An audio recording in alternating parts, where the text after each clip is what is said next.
G'day mates, welcome back to my YouTube channel. In today's video, I want to talk about the most recent update that brought some huge changes back to the game. We have the superhero skin being enabled again in competitive. We have changes to how refund tokens work. You are now going to be able to refund way more skins and cosmetics. We have the new combat AR and combat SMG coming to the game. And already looking at the stats, this looks a little bit scary. The combat SMG potentially has a higher damage output than the Midas drum gun. So a few people are scared to see what that's going to do to potentially the game and maybe even competitive. Also, we had the trio cash cups today. They were so stacked. We got to see our first look at so many new teams. Mongraal's new team that I'm going to argue actually had the cash cup robbed from them. They had a glitch that has been in the game for a very long time that potentially cost them a top 3 finish in the cash cup today. We got to see Censored's new team. We got to see Booger's new team. We got to see Edgy's new team. There's a lot to talk about. Let's just jump into it. Today's trio cash cups were some of the most exciting I've watched in such a long time, not just because the games were so stacked because not a lot of people were champs yet, but because we got our first look at so many of the new teams. We got to see Centered Commandment Stretch, we got to see Edgy, Threats, and Rise, we got to see Mongraal's new team, we got to see Noah Riley's new team, Tayson's new team. Like, there was so much to watch, and some of them absolutely popped off. A lot of them absolutely popped off. The main one I want to talk about first, and I know I've been talking about him a lot, is Mongraal. But wait, Mongraal did very, very well today, but I don't think a lot of people realize what costed them so much. So Mongraal ended up coming 19th with Joe and Vino. They played absolutely phenomenally. I know you mean, Aussie, 19th is good. That's not phenomenal. Wait. They were top 5 for most of the tournament, almost the entire tournament. Their last game finished at 5 minutes until the queues closed, right? Their last game finished at 5 minutes too. They went down 8th in a game. Players in that same game who won, like Bucky's team, who were only about 5 or 10 points below them on the leaderboard, they got a queue in only 2 minutes, but Mongraal's team, who was sitting in queue for 5 minutes on only 10 more points, didn't get a game.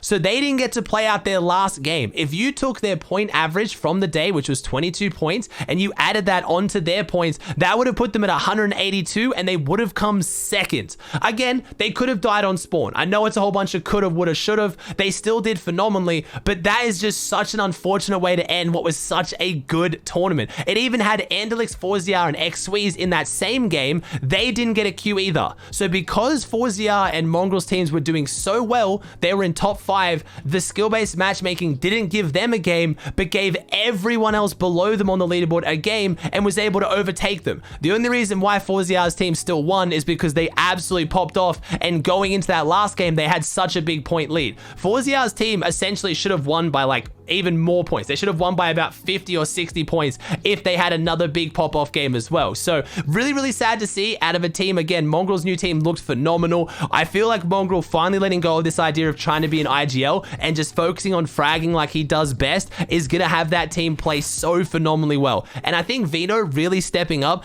outside of the pressure now. We talked about this a lot in the past. Vino going through a lot of pressure, feeling very nervous, trying to perform and live up to the standards of Tayson and to what the community thought Tayson should place as. Now that he's playing with 2 players who I think the expectations are lower on, he just seems like he is so comfortable leading so well. And I watched a bunch of their games in replays, and they look like a very, very good team in their first tournament together. So despite getting a top 20, should have been honestly a top 5, I am very, very excited to see Mongraal finally starting to bring things back. So talking about the tournament, like I said, Forziar did manage to win it on 204. They had such an insane tournament. Their first 3 games, they got a 27 elim win, went down on spawn, and then kicked it back into a 25 elim win. Their worst placement outside of that spawn death was a 9th place. They did so well. They were by far the best team on the day. They won by over 20 points without even getting their last game. But we had Vidil, Janice, and Noah Riley. Obviously, we talked recently about this. We had a bit of a team swap. We had Janice step out and replace Rezon, and then Rezon went and plays with Tayson now.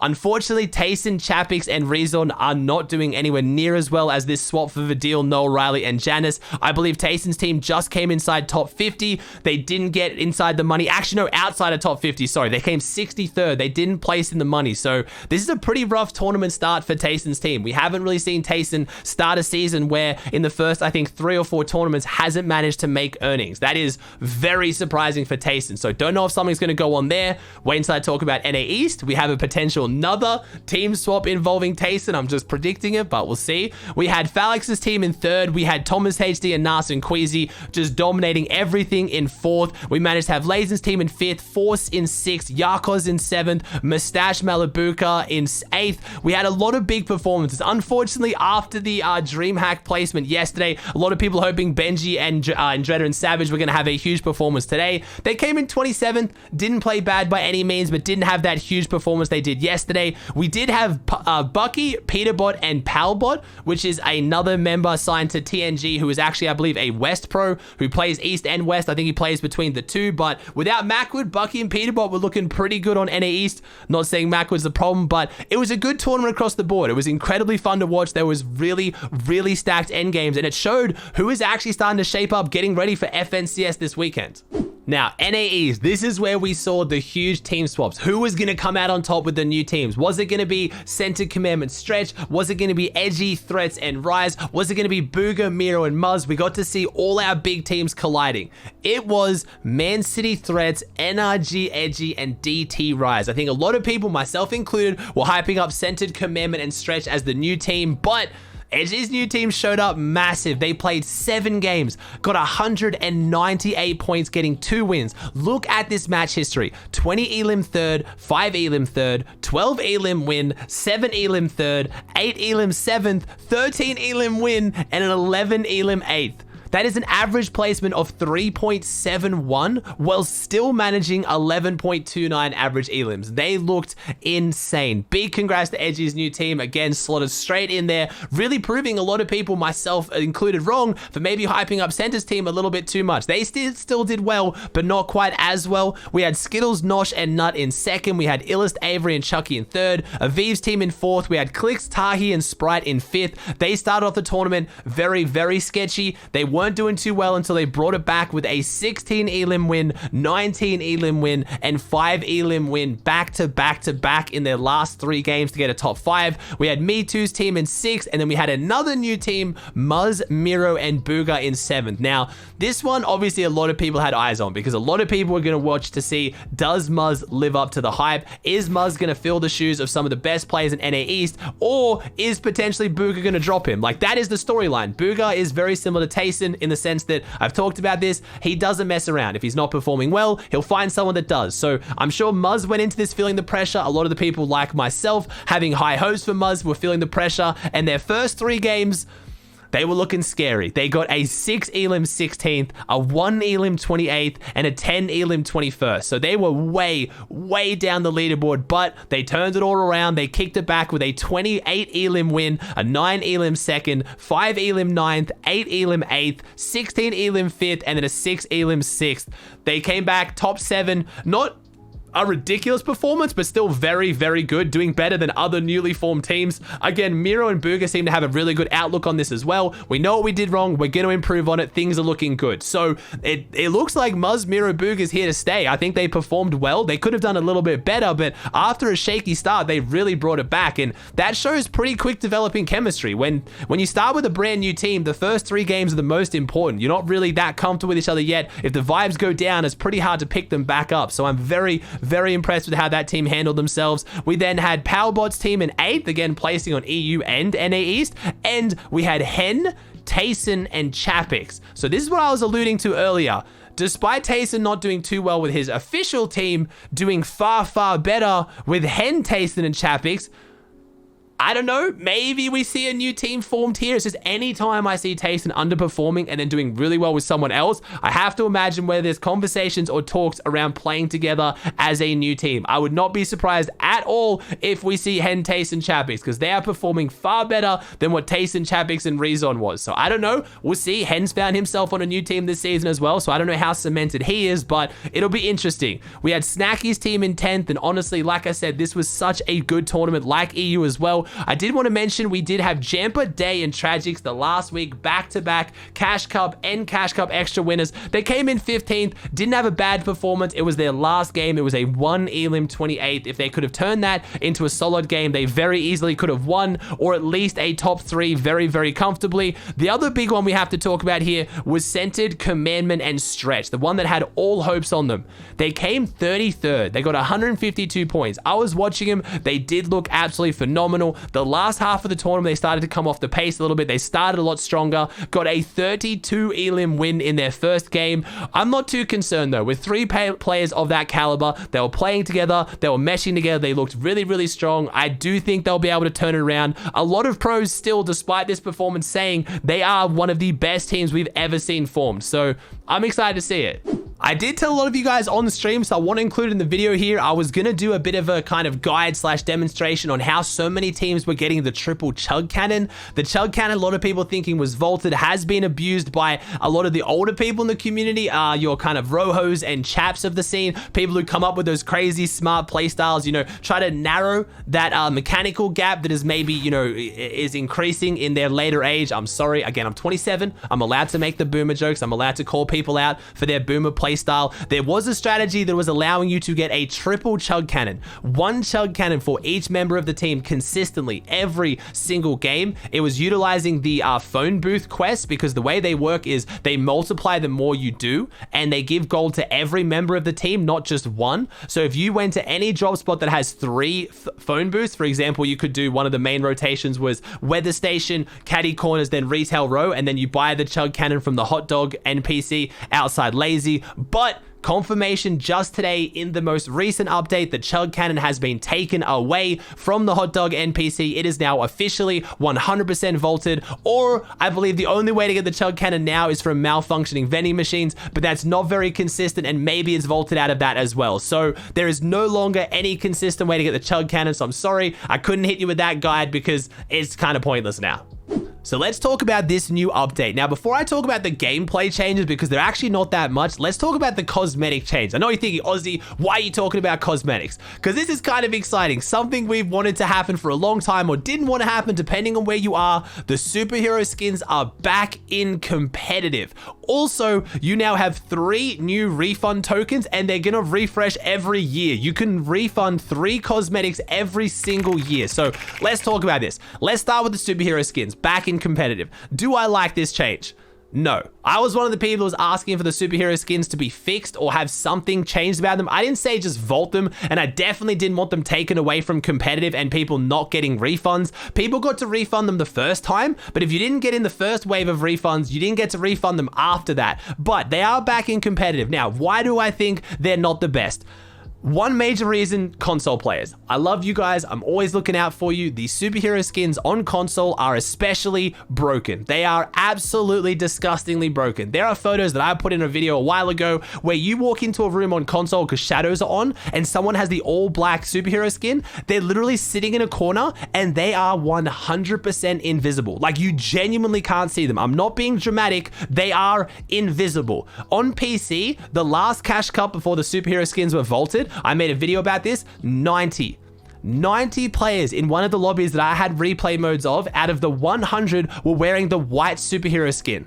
90% of the lobby was wearing one type of the superhero skin. So before you start telling me, oh, it's not that good, it's not that broken, when have you ever seen 90% of a lobby wearing one skin? Clearly it's giving them an advantage. The reason why the white one is so good is, especially depending on whatever mode you play on, whether you play on performance mode or DX11 or whatever it is, if you have bright colorblind settings, or if you just have a bright game in general, anytime that builds are breaking, they make that really light blue white color. The white superhero skin is so hard to track. A lot of what happens in Fortnite, you don't even do consciously. It all happens subconsciously. When you flick and hit someone, as you just see them out of the corner of your eye and your brain registers where they are, all of that goes out the window when the skin just blends into everything. You have to very consciously stop, focus, where are they, aim, shoot. It just slows everything down. It is a huge advantage. And the weirdest part, they've added it back into the game in competitive, but they haven't put it back in the store, despite the fact that it's gone in the store 2 or 3 times since vaulting it from competitive. So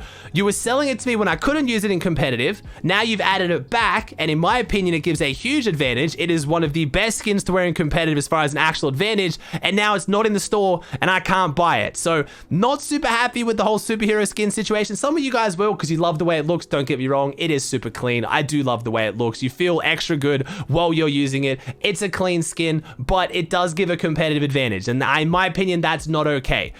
just putting a bit of an edit in here. I see a lot of people saying that it's not as OP as before because you can't have it all black or all white, but they made that change before they were vaulted and people still found ways around it. You just go the white with the very, very, very light gray, or you go the black with the very, very, very dark gray, and it's basically the same thing. Also, some people saying there's a bit of a glow outline on the superhero skins now. I can't really see it. I can't really make it out. I'm not on console, so I don't really know how bad it looks on console with shadows. Maybe they have made them way more visible now, and now we get to have a super, super clean skin in the game that doesn't have a huge advantage. I want to make that clear. I do love the superhero skins. I just don't think any one cosmetic should give an advantage over another player who wasn't able to afford that cosmetic.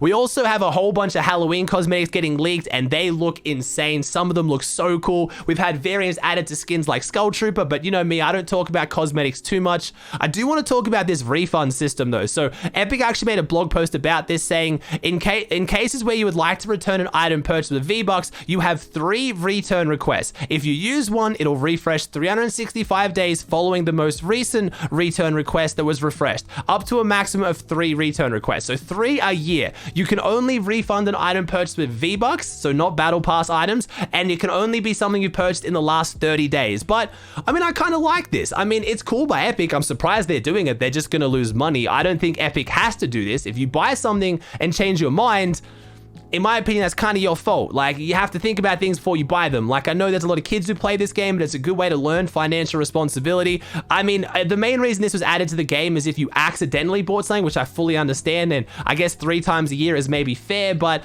I mean, hey, Epic's giving people a chance to change their mind on something they don't want and save money. I'm not going to complain about that. It's just, yeah, I don't think Epic needed to, but I'm happy they are.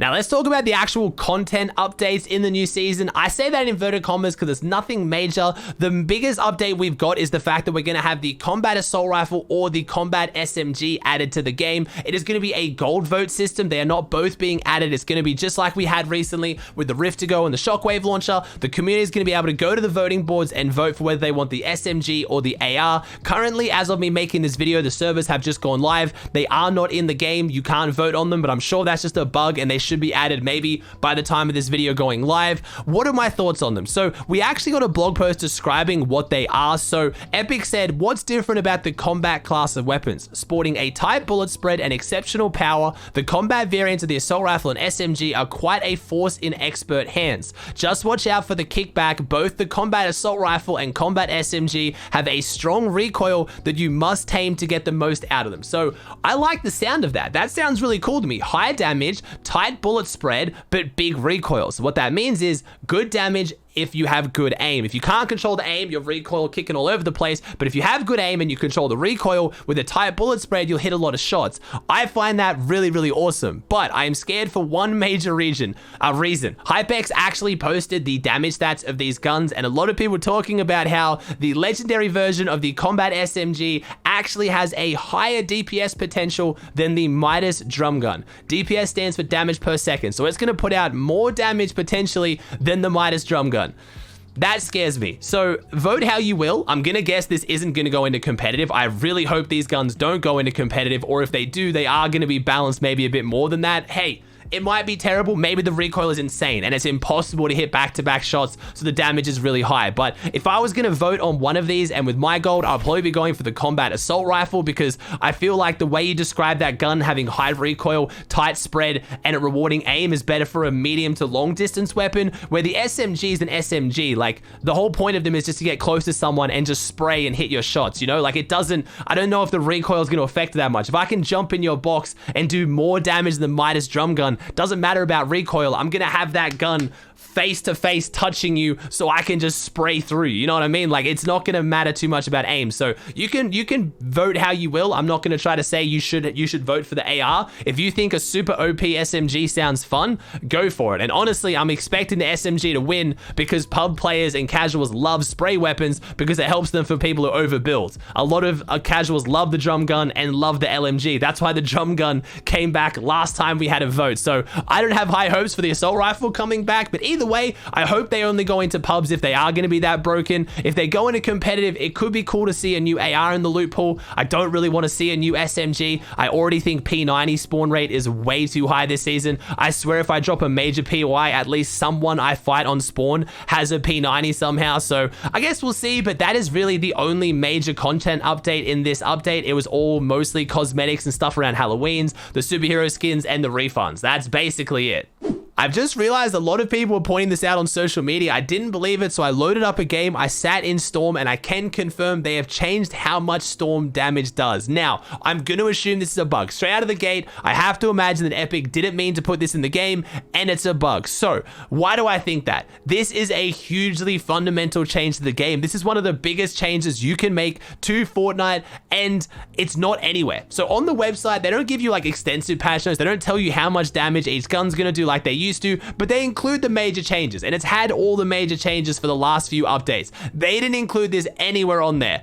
And I feel like they should. If this isn't a bug, the only reason why I think they would have done this is to try to nerf all the heal off strategies, the orchard heal off, the cray strat, the slurpee fishing strat. Maybe it's an attempt to counter that. But if that's what they've done this to counter that strategy. I have to say this is a pretty bad choice from Epic. There's a lot of ways they could have fixed that. We've talked about having food expire, having food do less damage if you're in the storm for over 2 minutes or something like that. Like, there's a lot of ways to fix that without affecting the game. I've really hope this is a bug, because this is massively going to affect a lot of strategies. A lot of teams contested on spawn, doing storm reboots. Like, some of you guys might like it, and maybe I'll come to like these changes if they are real, but straight out of the gate, changing the amount of damage Storm does is something I'm not hugely happy with.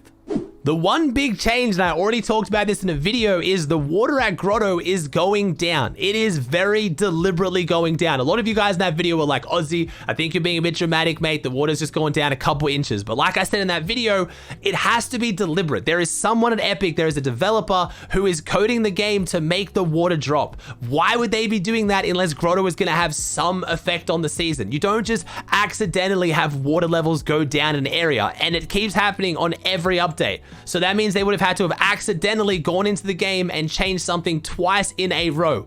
I have a feeling something major is going to happen to Grotto, and I hope we hold Tfue to his word. He even said it recently on a video with Cypher PK when went and hung out with him. If Grotto returns, Tfue returns, and there is something happening at Grotto. Alright guys, that does it for another video. I hope you enjoyed. If you did, please chuck a like on it. Let me know in the comment section down below your thoughts on anything I talked about today. If you haven't already, please subscribe to the channel. It would mean the world to me. Thank you so much for watching. I hope you enjoyed, and I'll see you in the next one.